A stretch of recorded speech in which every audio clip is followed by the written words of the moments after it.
ये हमारी फ्राई चटनी तैयार है। इसको आप आराम से 3 से 4 हफ्ते फ्रीज़र के अंदर महफूज रख सकते हैं। दाल, सब्जी, गोश्त किसी भी चीज़ के साथ सर्व करें। जो आपके हाथ से एक दफ़ा खाएगा वो इस चटनी को याद करेगा और पूछेगा कि बताएं ये कैसे बनाई है आपने। आइए चलते हैं मेन रेसिपी की तरफ। अस्सलाम वालेकुम नाज़रीन व सामीन, आज हम बनाने जा रहे हैं एक बहुत ही मज़ेदार सी चटनी। यकीनन आपने इसको ट्राई करेंगे तो दुआओं में याद करेंगे।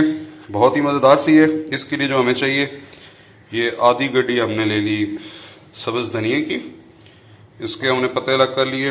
इतना ही हमने ले लिया पुदीना, 50 ग्राम अनारदाना और उसके अलावा 7 से 8 अदद ये सब्ज़ मिर्चें ले ली हैं। ये बारीक लंबी वाली मिर्चें हैं जो कि काफ़ी कड़वी होती हैं।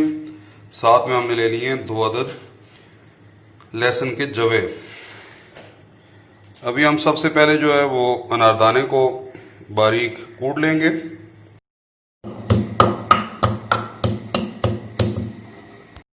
दाने को बिल्कुल बारीक इस तरह से कूट लिए।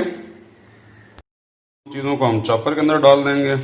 ये सबसे पहले हमने पुदीना डाल दिया, इसके बाद हमने ये डाल दी सब्ज़ मिर्चें और लहसुन। अब डाल दिया हमने सब्ज़ धनिया। इस सब को हम लगा के ढक्कन कर लेंगे ब्लेंड। हमने इसको मोटा मोटा चॉप कर लिया। पर मैं इसको इस तरह से हमने चॉप किया, बिल्कुल ही बारीक आपने नहीं करना, थोड़ा मोटा रहने देना है।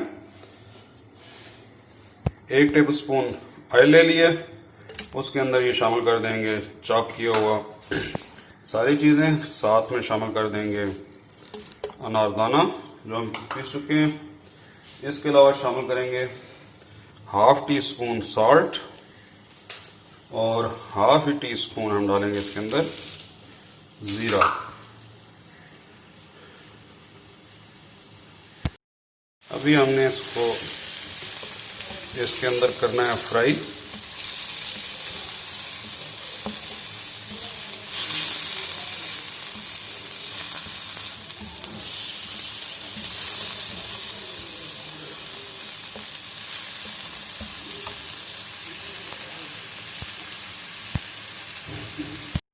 अभी हमने इसको इतना पकाना है कि इसका पानी खुश्क हो जाए और इसका हल्का सा कलर जो है ना वो चेंज हो जाएगा।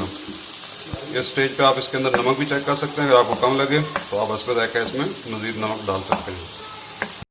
लगते हैं जी हमारी ये चटनी बिल्कुल तैयार होगी, इसके अंदर पानी खुश्क हो गया। तो ये हमारी बेहतरीन सी फ्राई चटनी तैयार है। अभी इसके नीचे हम फ्लेम बंद कर देंगे। इसको बना के आप आराम से 3 से 4 हफ्ते इस्तेमाल कर सकते हैं और ये बहुत ही मज़ेदार चटनी है।